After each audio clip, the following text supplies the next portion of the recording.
We are here with the team from Harold Halibut. And so, for those who may not be familiar with your work already, how would you explain it to people? Well, Harold Halibut is a modern adventure game focused on storytelling and exploration.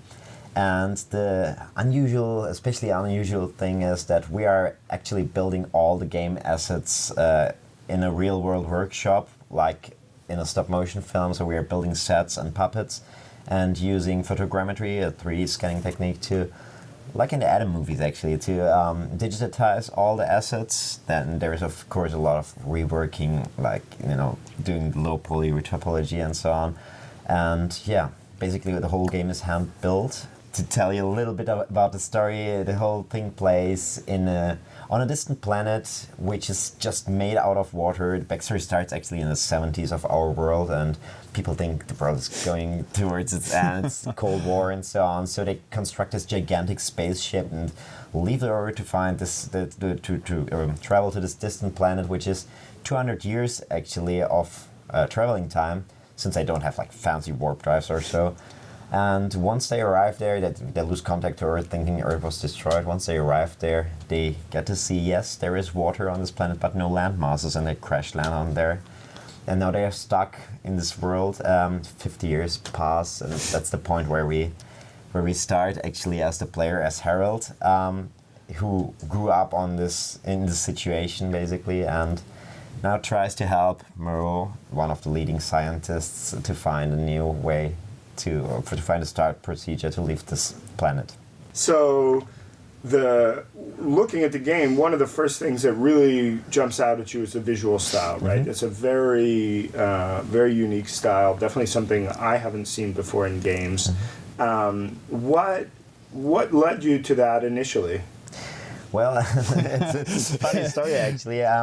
When we had the idea first, we were like three friends thinking about, hey, let's make a game because we can tell a story the way we want and the way we want. And none of us could actually do any game-related stuff besides of our love to games. And also, none of us was a 3D artist or a 2D artist. So besides of our love to stop-motion films, actually building stuff felt easier than drawing or doing 3D modeling.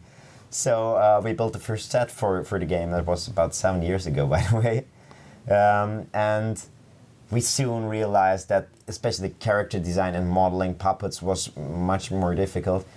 It's actually sad that you can't see my first attempt of making a character. It looks like a zombie, basically. So soon we had another friend of us coming into our team who is a amazing illustrator and artist in general actually, and you can give him like any kinds of tools and he just does. And even if he was especially specialized in editorial illustration, we just gave him like clay and like tools and told him like can't you make us a character, and it worked. And yeah, that was the beginning. So it was basically our inability to do anything else than building stuff. That story of coming out of, not having the resources to do the normal thing, I think leads to a really interesting place. And I feel like that's a really cool thing for beginners to think about, right? Like people who are not experienced making games and feeling like, oh, I don't know I don't know how to write C#, right? And that's super inspiring. Another funny thing, by the way, is throughout the development process, of course, we discovered, okay, we will use photogrammetry, we will do the 3D scanning stuff, and we also have 2D art. So right now we actually have like all of it. We have 3D modeling in there, we have 2D. Additionally to the modeling stuff. to the physical modeling. So in fact, the like former reason isn't a reason anymore, but obviously. So photogrammetry is something that kind of we've been talking about and people are starting to become more aware of, and it's something I think that folks don't think of as an indie technique, right? Mm-hmm. How has that worked for you guys in your process? Great, actually. It was so funny actually to see your like kind of tutorial document I saw, because we actually had to find out all these things by ourselves, since when we did the first photogrammetry experiments, actually when we built the very first prototype, it was a 2D sprite-based approach with real stop-motion animation. And it felt too static and too rigid, too 90s basically, and we wanted to move away from like both gameplay-wise the classical point-and-click adventure and also visually from the static look of having pictures with sprite animation above it, especially because all these physical objects are so detailed and so on. Yeah. So we wanted to actually combine the benefits of having the physicality of the objects with all the benefits of 3D engine, dynamic lighting, shadowing, and stuff like that, and also PBR was coming at that time. Yeah. And so we kind of did some research, and I knew there was something like 3D scanning that it felt so, We thought futuristic, we thought we would need like crazy scanners and so on, and actually 1 to 3D Catch was, I think, the Autodesk thing, the app, which was the first like moment of, okay, you can take photos and you can create a 3D model. Obviously the quality wasn't that great. Yeah, and the cloud took hours. Yeah, for calculating sometimes it a just little failed. object. Yeah. And then we researched a little bit, came up with photoscan and later capturing reality, which is like super fast. It's crazy actually how they do it. I still don't get it. And that was it, and it felt really easy to do because you don't need anything else than a 3D, than a DSLR basically, or a good photo camera.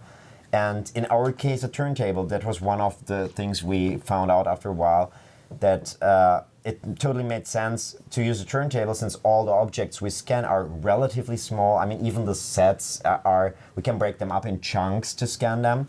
And it has the big advantage of being able to light everything flat, you know. So we use lights from the camera direction and put the objects on a turntable and take like hundreds of photos of them. And in that way, we don't even have to take special care for like delighting it in a post or so. I was actually really excited to see the delighting tool, but we don't even have a use for that because we kind of went away from that problem in like the beginning. And it really worked great.